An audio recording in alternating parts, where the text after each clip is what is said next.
Welcome back, everyone. We officially have our top 8 that you can see over there for Fright Night number 10. Now, I want to take a look at some of the games, and we're going to follow Shadowforce through their Swiss rounds and see what we can learn from our rank number 1 player after all of the Swiss rounds. Now, before we get into everything, I, of course, have to let everybody know that I am part of the content affiliate program. That means that the Phobies team does, in fact, give me in-game coffee for producing Phobies content, and they're providing the prizes for Fright Night number 10. So just wanted to let you know as we get into everything. But speaking as such, let's get into it.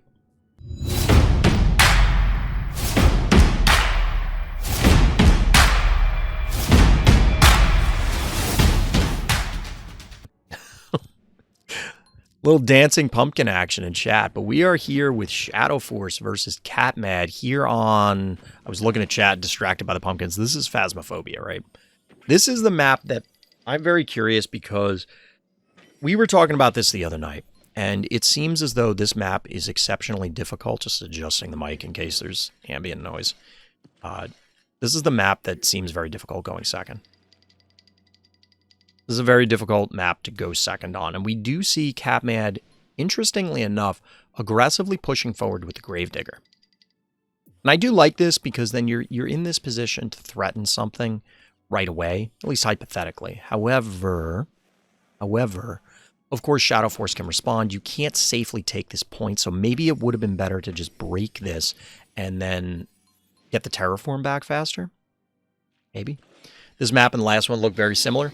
As far as the tile set, yes, I can agree with that. I mean, of course, it's the new theme. I do like the new theme. There's a lot of cool little Easter egg kind of things on the map, whether it's which phobies are being referenced on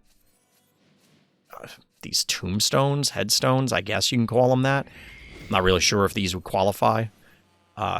Also, these gates look really cool. There's a lot of cool things on these maps.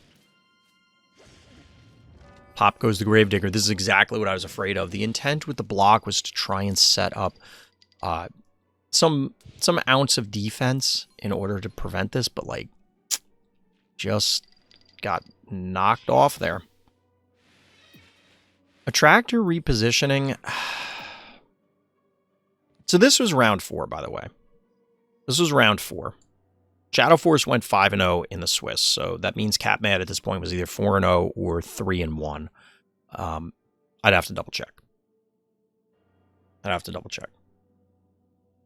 Or, excuse me, they would have been 2-1 at this point because it would have been the 4th round. And Shadowforce was 3-0. Klepto's the follow-up.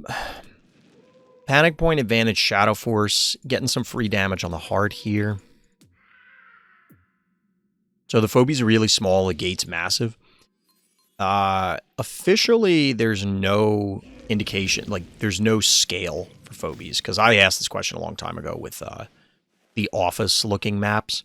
It's like, well, can we assume that a Phobie who's as tall as a cubicle is such and such a size? And basically the dev response was that Phobies are all figments of your imagination, so they could be as big or as small as you imagine them to be, essentially. So Shadowforce with 0 fear here, staying in to just snipe the cat, like, it seems minor. It's like, you lost a 1 key, who cares? But you're down panic points, you're down board position. You now have a threat on your heart, well, temporarily anyway. There's just a lot of things here that are not desirable for CATMADD. Barzilla the size of a microscopic. Yeah. It's a little weird when you think about it. So I mentioned earlier that I did observe all the Shadowforce games, and yeah, Beauty did show up. I like the idea. I like the idea on this map. Obviously, you have a displacement tool in the attractor. So the attractor can result in potentially something cool happening.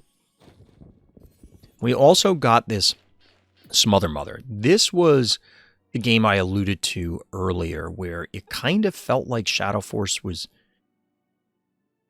dirtling to respect. Like, I have no idea why this Smother Mother showed up on the board. I mean, I personally respect Smother Mother. I think it's a reasonable phobie to use. But when we've already seen the success of Boss Gonzo and other strategies that Shadowforce has used in the past, I wasn't really clear on this Smother Mother showing up. It seems really weird. It seems really, really weird.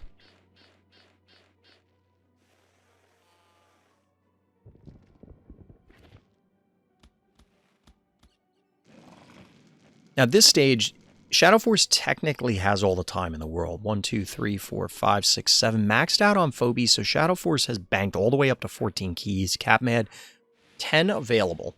And they're going to slowly make this push. But, yeah, I was about to say, you can't leave that there because you're risking a gonzoed up murder wing sniping this. Can it even get it? 750. It would not actually kill this. So there's no way, like, that attractor was safe if it had stayed where the beauty was. And there's an argument that you do want to leave it there to try and bully Shadowforce out. So the question becomes, if this was where the beauty was and say beauty was here, that kind of forces Shadowforce to retreat. Because otherwise you potentially set up a really nasty Blom. You could hypothetically collapse from all directions because you'll pull everything. It'll be like here and here. You get a Blom. You can leap. You could Klepto. You could snowball.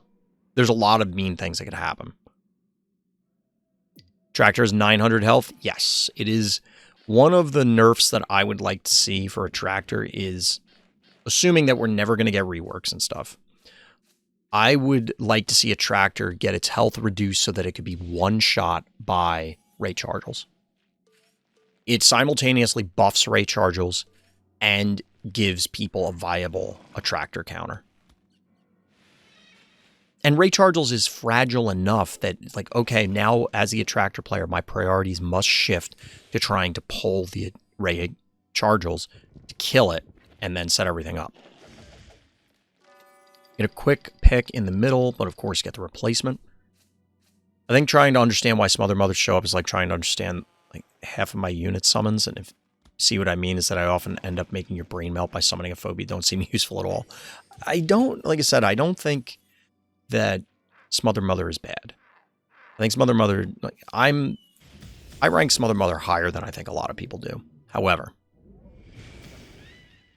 I don't understand its usage here simply because I don't know what the advantage is other than burrowing around these center obstacles. Now, this is interesting. We're probably going to, yep, I was about to say, we'll get the snowball reposition. This allows a quick snipe, as well as some pressure here. Now, I do like this. You can get a yoink here, but it's not going to be too fruitful. And then we get a Noxious up in the north. 9 keys to 11 remaining. Honestly, given how the Smother Mother has been utilized thus far, that's a Morty, by the way, which I forgot was in this game. 1, 2, 3, 4, 5. Yeah, this could be a dead Noxious. Oh, no. Shadowforce with the rare mistake. This whole sequence, I mean, in this, if it was only, this might actually be dead. Okay, this is a more fruitful yoink than I thought it was going to be. That was a crippling turn. Maybe not crippling, but that was a pretty solid turn. That was a free, what, 3, 6, 11 keys? Arguably free? I mean, some things could happen here, but like, if I'm CATMADD, I'm feeling pretty good right now, right?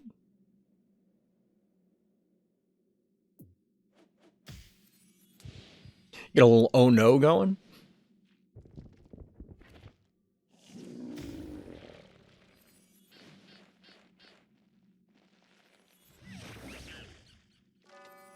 I thought Shadowforce made a mistake, and after I found out it wasn't, it's because they maxed out on units on the board. Yeah, but you don't want to sacrifice 11 keys to free up space. Oh, in your game. Okay. I thought you were saying in this one. Is this a dead Smother Mother?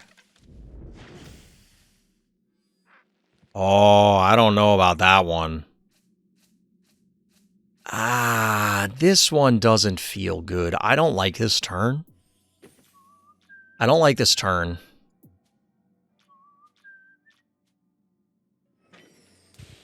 So I don't like this turn because this feels like the classic blunder. Shout out to my Princess Bride fans. This feels like a classic blunder. This thing does 800 damage. The yoink is down, but it's still gonna just clobber something. Couldn't the beauty just beat the Smother Mother? Was Blom up? Alright, so CATMADD starts the turn here. Yeah, the Blom was up. So here's, let's look at the final position. Is there a reason why they didn't do that?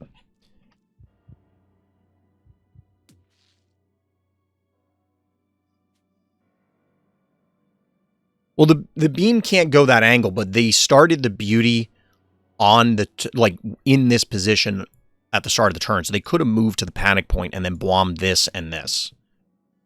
Is that worth it? Because you would have gotten 75 more damage, so the Smother Mother lives anyway. So you're not actually killing it, which is my main complaint about this turn, is that the Smother Mother lives. It could retreat. I wouldn't be surprised if Shadowforce just goes for it, and then like blows up the beauty or something. But if it was here, you yoink. Well, you can't yoink, so this would have to reposition. This can hit, this can hit, this can hit. 1, 2, 3, 4. If you go here, you actually get hit by more things. Because as it is right now, you don't have the surface area.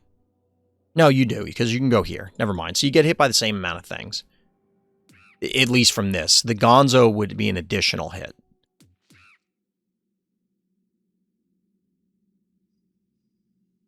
I mean, I guess if you're not going to kill it, there's no reason to waste the Blom. If you believe that you're going to live, which we're about to find out whether this beauty actually makes it. This thing has got to be dead. Gotta love the Tooth Fairy. Shout out to my Tooth Fairy fans. Tooth Fairy is so creepy. We actually get a Muffin to heal the Smother Mother. That is a bold move. I mean, I don't feel as though CATMADD's in a horrendous position at this stage. Unfortunately, like, the loss of the Murder Wing is significant, and I understand the feeling of pressure here, but I think you have a couple turns, and you just don't want to give up this Murder Wing. I wouldn't be surprised if CATMADD had thought there's no way they can kill the Murder Wing. Like, what are they going to hit me with? However, if it wasn't Tooth Fairy... Oh, no, Murder Wing's on the board. Jar can hit it once. How much is Murder Wing's base health? Right here. 695. So it was slightly damaged. I imagine that CATMADD was under the impression that the Murder Wing would live. So that's 2 Phobies that died on this top panic point, arguably for free. You had the Gravedigger earlier, because I was going to say, why isn't this block broken? Because if this was broken, that means, yeah, just send in a 1 key. Don't bother sending the Murder Wing. But because it's not, it takes time, and I think there should have been a little bit more patience. I don't think you were under as much pressure as was being felt. Now, that being said, CATMADD does have the opportunity here to just start going face.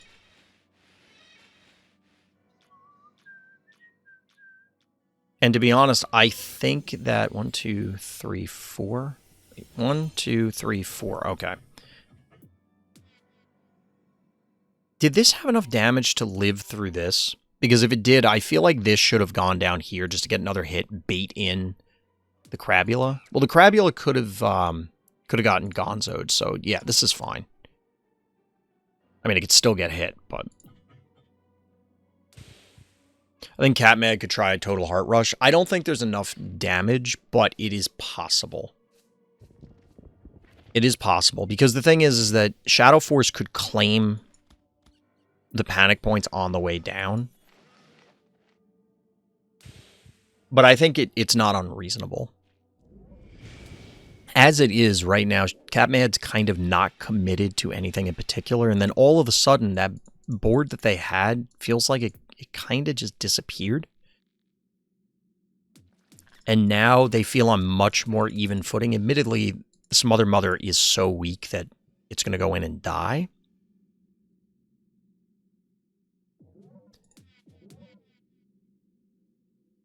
But right now, this is something that comes up in a lot of games. People don't death ball enough, and then they get they get broken down because their forces are split. The whole divide and conquer thing. It's possible for Shadowforce to collapse either in the north or in the south because of the life lead. And again, this is a function of the map going first. It is an advantage to first player on this map, at least thus far. Shadowforce can collapse in basically either location and try and either push CATMADD back or just rout their forces. And you can do it kind of safely because you could gonzo something up and then just snipe it. So we'll see. We'll see.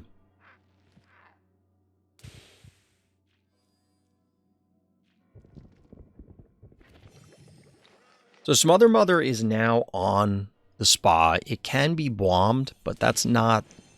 You're not going to do enough damage to really keep it out. And because of their positioning, especially multiple flight and burrow, yep. As compared to the other map where we were saying, well, why isn't there more flight? Double flyers, you got multiple double burrows. And this is a dead attractor. This is probably the ball game here. Was CATMADD out of it up to this point? I don't think definitively. But that feels crippling. Now, this is kind of a bold move here. I want to see the final positioning for the turn. You might say this is a bold move, but with 1,000 health here, it's not possible for the beauty to kill the Smother Mother. You get a free hit. Worst comes to worst, you can go back and heal again. And because of the pressure here, you can continue to pressure the beauty. Or, if beauty decides to just hightail it out of there, you go up north and go beat him up.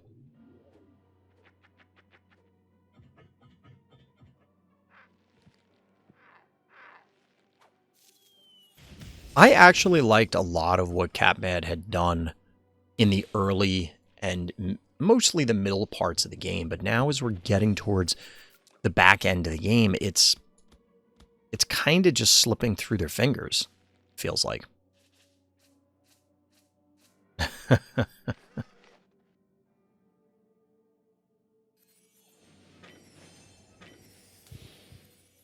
Four to 1 panic point advantage, and I just don't know exactly how. We do get a bomb here. How? I'm not really sure what CATMADD can do here. Once again, their forces are now split. Although, admittedly, they don't have the heart health to expend in order to try and group up and then death ball.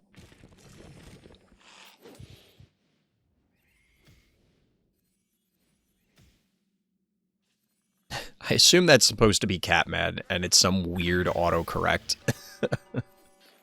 Tooth Fairy securing another kill.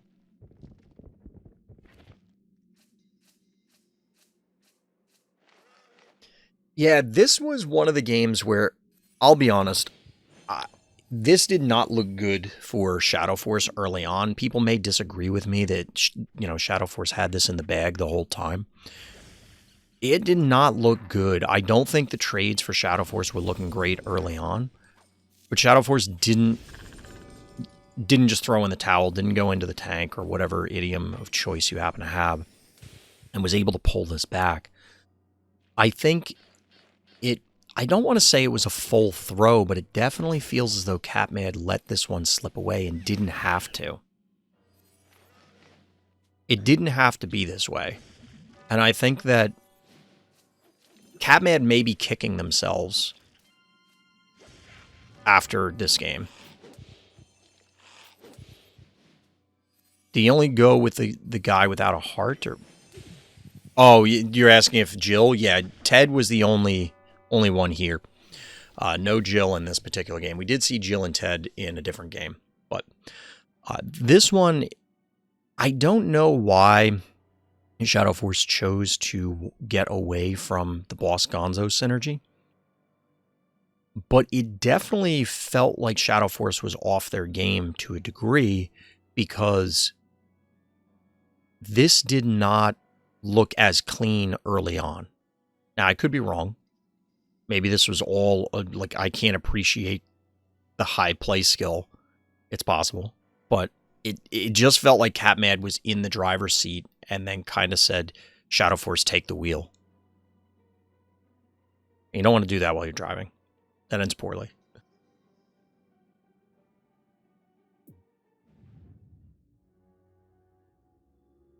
I don't know, chat. What do you think? Do you feel like that was always in the bag for Shadowforce? Like, Shadowforce just was never going to lose that game? Not at the end, but, like, overall. Maybe they wanted to try out different strategies in the group stage so they could potentially use those against other Akira boss spammers in top 8. I don't know how many there are.